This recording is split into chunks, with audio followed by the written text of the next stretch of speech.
और मैं अमित, आप देखना शुरू कर चुके हैं लाइव पब्लिक। हैदराबाद में कांग्रेस की सर्वोच्च बॉडी सीडब्ल्यूसी की बैठक हुई और इस बैठक में यह तय किया गया कि 2024 का चुनाव हम कैसे जीते। 2024 का चुनाव जीतने के लिए मल्लिकार्जुन खड़गे और राहुल गांधी और सोनिया गांधी ने मिलकर एक मास्टर प्लान तैयार किया है।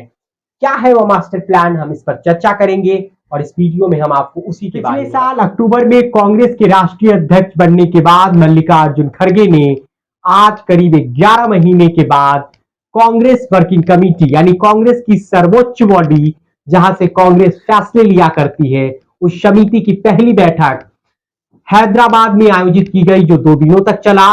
16 और 17 सितंबर को यह बैठक हैदराबाद में आयोजित किया गया। इससे पहले कांग्रेस वर्किंग कमेटी की बैठकें दिल्ली में हुआ करती थी, लेकिन वर्षों बाद ये मौका आया जब ये मीटिंग्स हैदराबाद में बुलाया गया। पहले कल कांग्रेस की बैठक हुई सीडब्ल्यूसी की, जिसमें कांग्रेस की जो बॉडी है सीडब्ल्यूसी की, उसमें 39 सदस्य बनाए गए हैं, जो मुख्य रूप से है। वैसे 84 सदस्य की समिति बनी है कांग्रेस की इस वर्किंग कमेटी में, जिसकी कल मीटिंग हुआ था और आज एक विस्तारित बैठक हुआ जिसमें प्रदेश अध्यक्षों को और पार्टी ने विधायक दल के यानी सीएलपी लीडर्स को बुलाया था और चुनावी तैयारियों के बारे में पूछा गया था। मल्लिकार्जुन खड़गे ने कहा कि हमने 2 महीने के भीतर 20 राज्यों के नेताओं से मुलाकात किया है और चुनाव की तैयारियों के बारे में उनसे जाना है। आगामी विधानसभा चुनाव और लोकसभा चुनाव कैसे जीता जाए, क्या रणनीति हो, इस मसले पर बात किया गया। मल्लिकार्जुन खड़गे ने बैठक में प्रदेश अध्यक्षों से पूछा कि आपने मंडल, डीसीसी यानी डिस्ट्रिक्ट कमेटी, ब्लॉक कमेटी गठित किया है और अगर गठित नहीं किया है तो क्यों नहीं किया है, और अगर ये कमेटियां गठित हो चुकी है तो क्या आप निर्धारित कार्यक्रम कर रहे हैं। इसके अलावा सदस्यों को कहा गया कि अपने अपने राज्यों में अगर आप सत्ता पक्ष में हैं तो सरकार के कामों को जनता तक पहुंचाइए, सरकार के कामों को प्रचारित व प्रसारित करिए, कार्यकर्ताओं की बातों को सुनिए और सरकार में है तो लोगों की समस्याओं को सुनकर उसका निदान करिए। इसके अलावा बैठक में मल्लिकार्जुन खड़गे ने कहा कि जिन राज्यों में हम विपक्ष में हैं वहां पर सत्ताधारी पार्टी की कमियां व खामियों को निकालिए और जनता के लिए सड़कों पर लड़ते नजर आए। बैठक में मल्लिकार्जुन खड़गे ने पार्टी नेताओं को कहा, ईगो खत्म करिए, पार्टी में आपसी टकराहट व आपसी गुटबाजी से बचने की सलाह दी। सोनिया गांधी भी बैठक में शामिल हुए, राहुल गांधी भी बैठक में शामिल हुए। उन्होंने भारत जोड़ो यात्रा का जिक्र किया, कहा भारत जोड़ो यात्रा लोगों के लिए जन आंदोलन बन गया।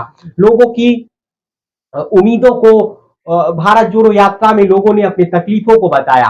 भारत जोड़ो यात्रा की तस्वीरें जो उस बैठक में लगाई गई थी, भारत जोड़ो यात्रा का भी जिक्र हुआ और कुछ सदस्यों ने सीडब्ल्यूसी को, राहुल गांधी को एक बार फिर से पूरब से लेकर पश्चिम तक भारत जोड़ो यात्रा का पार्ट 2 करने का सलाह दिया है, जिस पर पार्टी गंभीरता से विचार कर रही है। मल्लिकार्जुन खड़गे ने कहा कि ये वक्त हमें बैठने का नहीं है, ये वक्त हमें दिन रात मेहनत करने का है। साथ ही साथ कर्नाटक और हिमाचल के चुनाव परिणामों का भी जिक्र मल्लिकार्जुन खड़गे ने किया।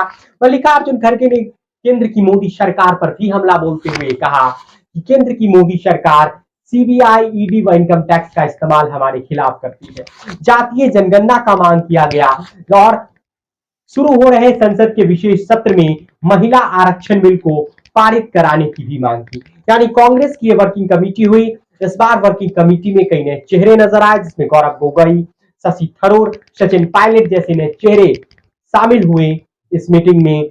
सब सुप्रिया सुलेत, कन्हैया कुमार, पवन खेरा जैसे नेताओं को इस समिति में जगह मिला है और ये समिति जो कांग्रेस की सर्वोच्च समिति है, जहां से फैसले लिए जाते हैं। आगामी 5 राज्यों के विधानसभा चुनाव कैसे जीता जाए, इस पर भी फोकस था और इसीलिए तेलंगाना की राजधानी में यह बैठक रखा गया और तेलंगाना में भी इसी साल चुनाव होने हैं, तो उसको लेकर कांग्रेस पार्टी ने आज एक बड़ी रैली की, जिसमें कहा गया कि 10 लाख के करीब लोग उस सभा में आए हैं। सोनिया गांधी ने भी सभा को संबोधित किया, मल्लिकार्जुन खड़गे, राहुल गांधी ने भी सभा को संबोधित किया। कांग्रेस ने एक के बाद एक कई गारंटीज की घोषणा कर दिया। कर्नाटक चुनाव में जो उसका विनिंग फॉर्मूला था, महिला वोटर्स, उसको साधती हुई कांग्रेस फिर नजर आई और तेलंगाना में ऐलान कर दिया कि महालक्ष्मी गृह स्कीम योजना के तहत तेलंगाना की महिलाओं को 2500 रुपया देंगे, 500 रुपए में गैस सिलेंडर का वादा किया। तेलंगाना के हर गरीब को 5 लाख रुपए घर बनाने के लिए देने का वादा किया। राजीव आरोग्य श्री के जरिए 10 लाख के स्वास्थ्य बीमा का ऐलान किया। किसानों को 12,000 रुपए 15,000 रुपया और मजदूरों को 12,000 रुपए प्रति एकड़ देने का वादा किया। साथ ही साथ कई सारी वादा, मुफ्त बिजली का वादा भी कांग्रेस पार्टी ने अपनी इस स्कीम के जरिए किया है। 4,000 रुपया बुजुर्गों को पेंशन देने का वादा भी तेलंगाना में अपनी सभा में राहुल गांधी ने किया, गारंटी स्कीम के जरिए किया। यानी कांग्रेस की नई संगठन की बैठक में यह है कि कांग्रेस पार्टी संगठन की मजबूती पर काम करेगी, इंडिया अलायंस को मजबूत करने पर बात हुआ। इसके अलावा संगठन में कैसे फेरबदल किया जाए, संगठन को कैसे सक्रिय बनाया जाए, इस पर भी बातचीत हुआ। और खबर तो ये है कि पिछड़ों की राजनीति, पिछड़ों के प्रतिनिधित्व बढ़ाने पर कांग्रेस विचार कर रही है और पिछड़ों को अपने संगठन में और सत्ता में ज्यादा से ज्यादा भागीदारी मिल सके, इसका भी जिक्र उस मीटिंग में हुआ। कास्ट सेंसस पर भी एक सहमति बनाने की कोशिश हुई। कांग्रेस ने यह मांग किया है कि महिला आरक्षण बिल विशेष सत्र में पारित किया जाए। मोदी सरकार की नीतियों पर भी जमकर प्रहार हुआ है और सड़क पर उतरकर लड़ाई लड़ने की बात कही गई है। कांग्रेस पार्टी ने अपनी इस बैठक में राहुल गांधी की भारत जोड़ो यात्रा का भी जिक्र किया है और भारत जोड़ो यात्रा शुरू करने का सुझाव भी कई सदस्यों ने दिया है पूरब से पश्चिम के लिए। क्या राहुल गांधी फिर से भारत जोड़ो यात्रा पर निकलने वाले हैं? क्या 5 राज्यों के विधानसभा चुनावों में हम कैसे जीते, क्योंकि 2 राज्यों में कांग्रेस की वहां पर सरकार है, वहां हम कैसे रिपीट हो, इस बात का भी चर्चा हुआ। तेलंगाना जहां कांग्रेस पिछले लोकसभा विधानसभा चुनाव और लोकसभा चुनाव में काफी कमजोर थी, इस बार तेलंगाना में वो मजबूत होती हुई दिखी है। लेकिन क्या वह इतना मजबूत हो पाई है कि वह सत्ता में लौट पाएगी, ये देखना दिलचस्प होगा। 2024 का चुनाव जीतने के लिए मल्लिका अर्जुन खड़गे ने जो मंत्र कांग्रेस को दिया है, जो प्लान कांग्रेस ने बनाया है संगठन से लेकर सत्ता तक, क्या ये कांग्रेस को 2024 में बेहतर प्रदर्शन कर पाएगी कांग्रेस इन फैसलों